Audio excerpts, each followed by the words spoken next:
I used to hear my great-grandmother say, I don't know why I have to cry sometimes. I don't know why I have to die sometimes. But it'll be a perfect day. The mist will be rolled away. I don't know why, but I'll find out by and by. And I would imagine that there are things that have come into your life that you've had to wet your pillow at night with tears. I would imagine that you've asked a lot of questions in life. Why is this happening to me, Lord? I didn't do anything to deserve this. I can't even send it back by Federal Express. I don't want it. I'm sure you've said, Lord, in these economic times, what's going on? I mean, I've been a saver and I've been thrifty and all, but now I find myself without a job. Oh, Lord, why am I having so much trouble with my children? Oh, God, I brought them up in church. They knew all of the things to do, but they've made some decisions that are not good choices. Lord, why? Lord, who do I have to go to? I went to my friends, and they have troubles, too. They can't help me, all right? And, Lord, sometimes I try to contact them, and they're not even available, all right? I try to email them, and they don't even email me back.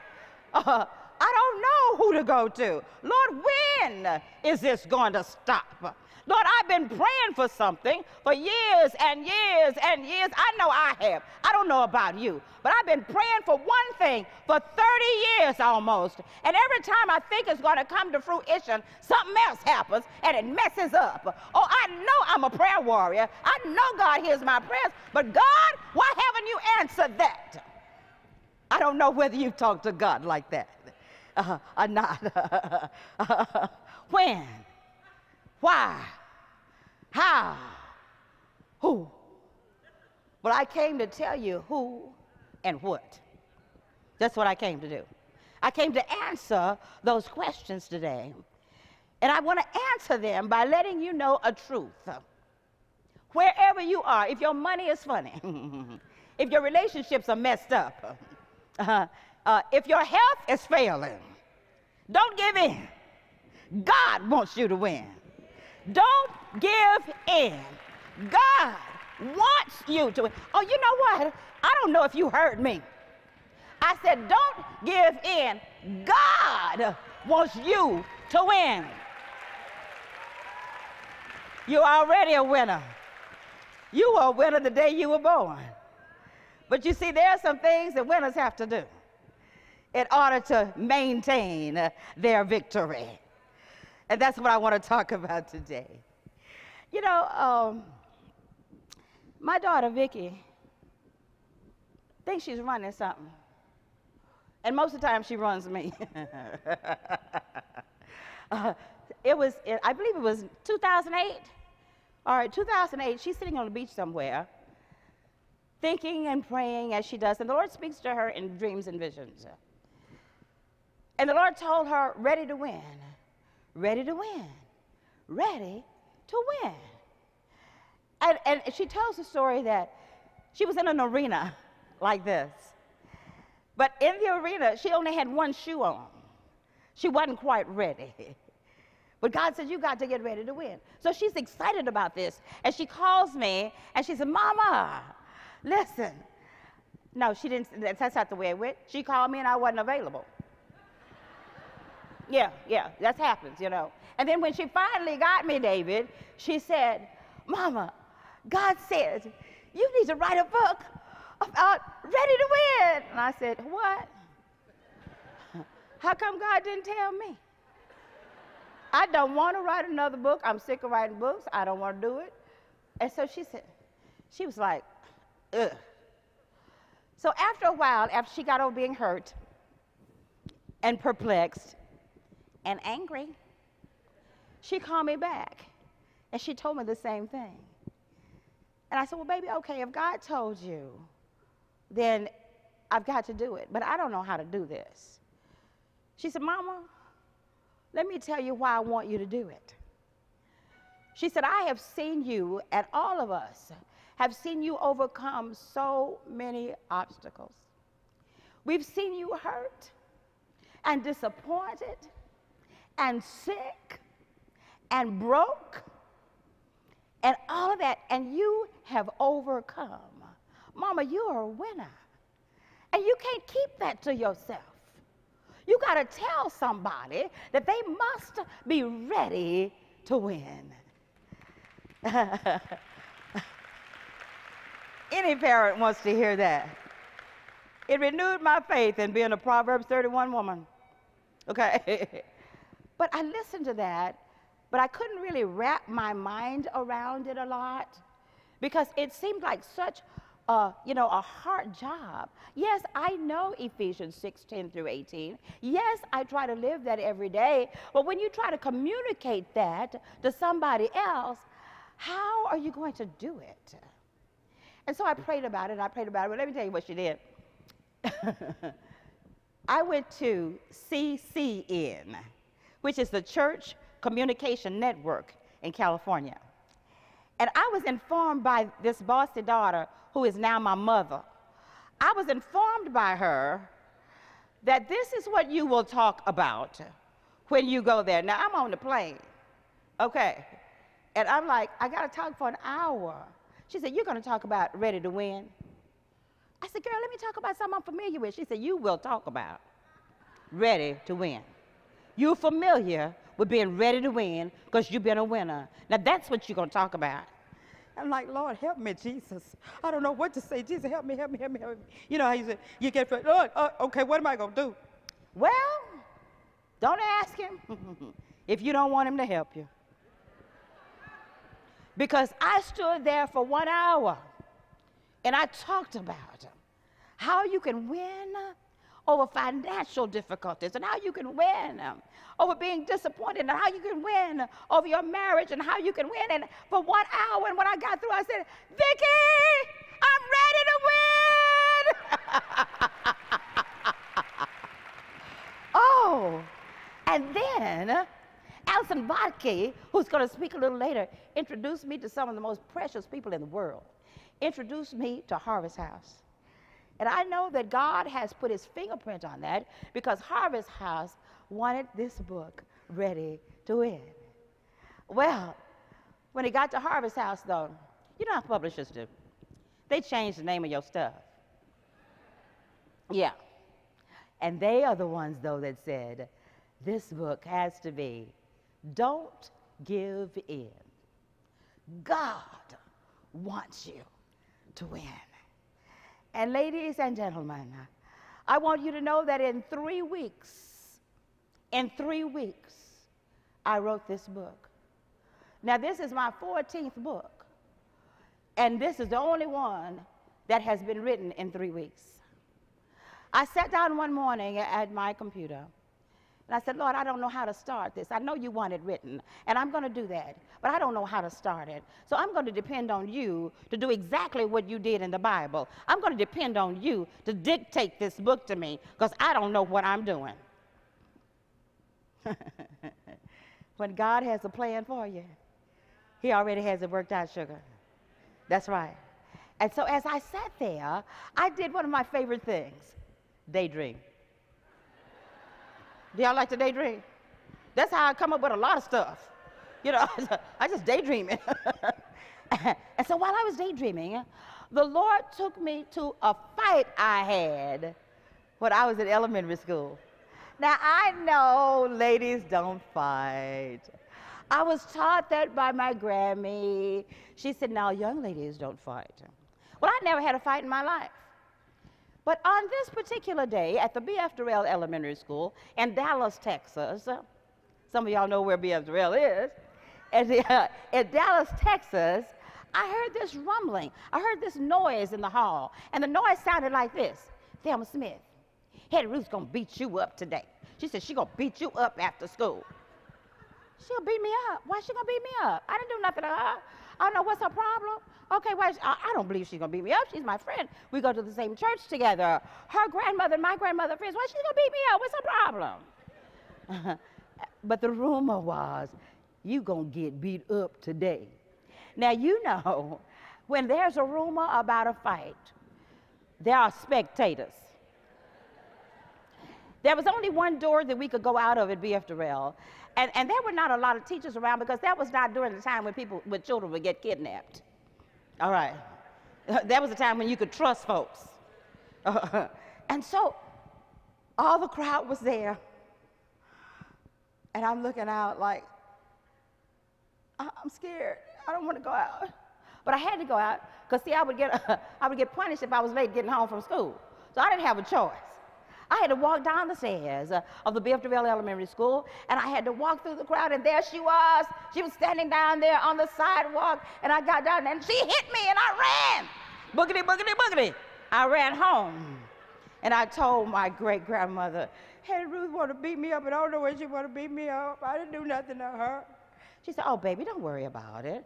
It was just something. It's passing. You know, you all are friends, so don't worry about it. Everything is going to be okay. So the next day, I was still scared to go to school, and the crowd got larger. And they were saying all day long, and my heart is beating fast, and I don't know what to do, but I had to go out of that door that day. And when I walked out of that door, I tried to dodge and all, but I couldn't dodge. She hit me again, and I ran off again. She beat me up again. And my great-grandmother said, oh, she did, huh?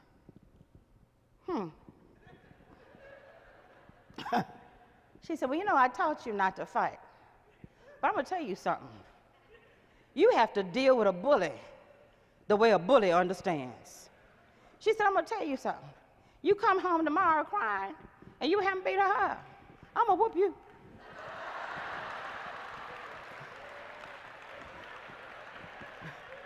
Now, friends, let me say this to you. I would rather be beat up by Hetty Ruth than to get a whipping by my grandmother. And it was not called abuse then. Okay? All right. It was called love. And she would make me go get 3 switches called love and plant those love vines together. And she would tear my legs up. And I knew she would because I had gotten 2 whippings from her. I only got 2 whippings from her in my life. And those 2 whippings was because I was a liar.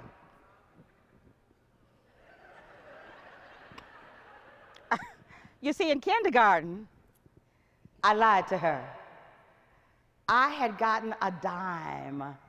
I had stolen a dime. And you didn't come home with stuff you didn't leave home with when I was growing up. They searched your everything, okay? They knew what you took and what you bring, okay? And so I came home with a dime.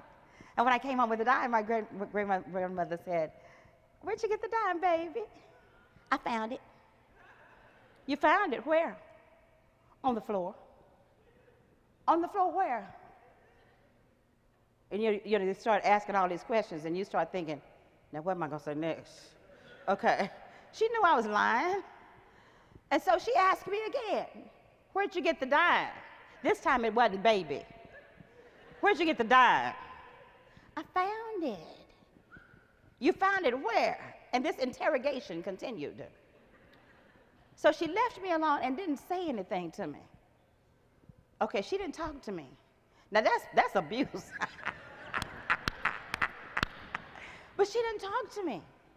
And the next morning when I got up, I knew I was going to have to tell the truth. She said, where did you get the dime? It gets a little more profound now. Where did you get the dime? I stole it. She said, okay, why didn't you tell me that at first? She said, you see, if you tell me the truth, I'll always be able to protect you. I may not like what you did, but I'll trust you. She said, I'm going to tell you something. If you steal, you'll kill.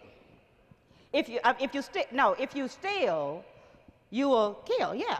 And I ain't have, no, if you lie, that's what she said. If you lie, you'll steal. If you steal, you'll kill. I ain't having no lying, stealing, killing in my house. So she marched me to school as I stood in front of the class and confessed that I had stolen a dime. And then when I got home that evening, she had those love flats, okay? And she said, if you had told me the truth, I probably wouldn't have spanked you. But you didn't tell me the truth.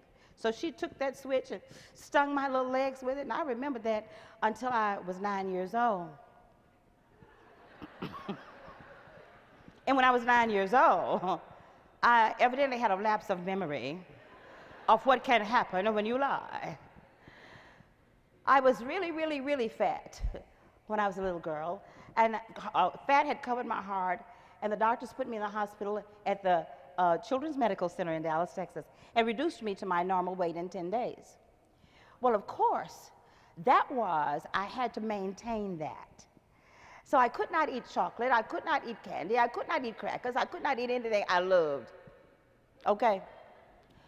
But I was doing great until I went to play with Michelle. And I went to play with Michelle, and Michelle had a Hershey bar. Even the cover on the wrapper looked good. Michelle took that Hershey bar, and she broke it. And she said, "Here, take one. It won't hurt. Oh, here, you can have it, nobody will know. Take it." And I'm like, no, no. And so I took it, and it was so good.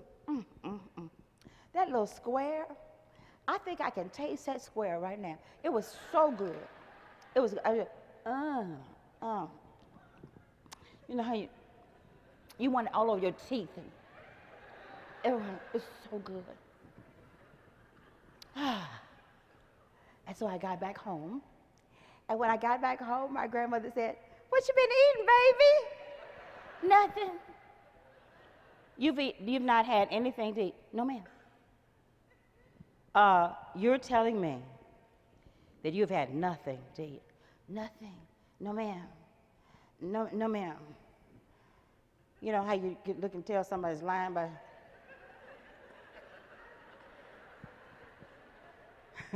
She said, "What is that brown stuff in the corner of your mouth?" The telltale evidence was there, and that, of course, gave the second spanking.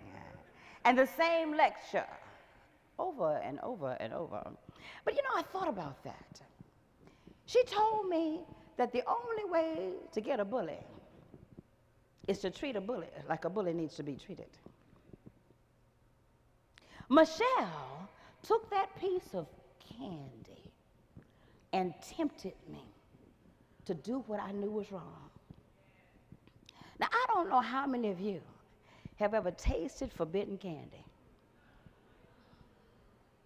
I don't know how many of you have ever been tempted to just try it one time. It won't hurt. I don't know how many of you have been beguiled by the evil one, but I have many times.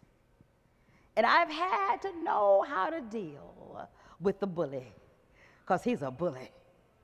When you look at John 10:10, John 10:10 says, "The thief comes but to kill, steal, and destroy."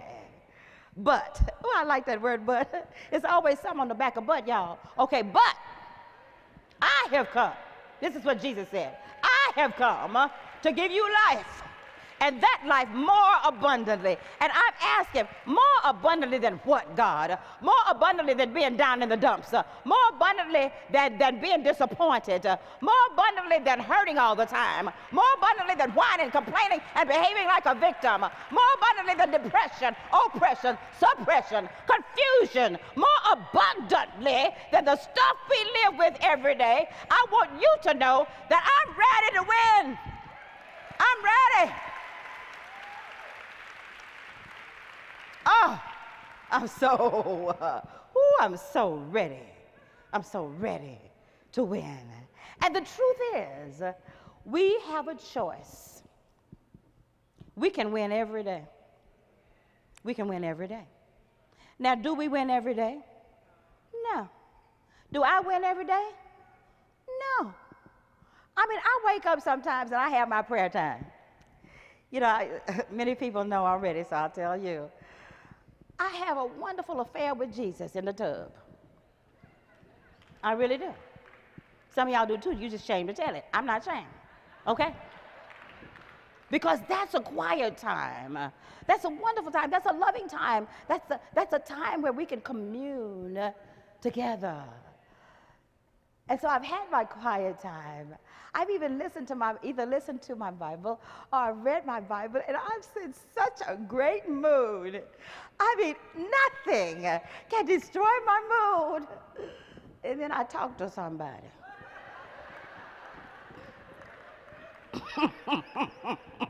You know, it happens just that quick. It can happen just that quick. I mean, everything is going wonderful. Oh, if wonder was a crime, I would be in jail right now, you know? It's just so wonderful. But guess what? That's what the thief has come to do. He's come to rob us of our daily dose, of our minute-by-minute dose of what God has in store for us. That's exactly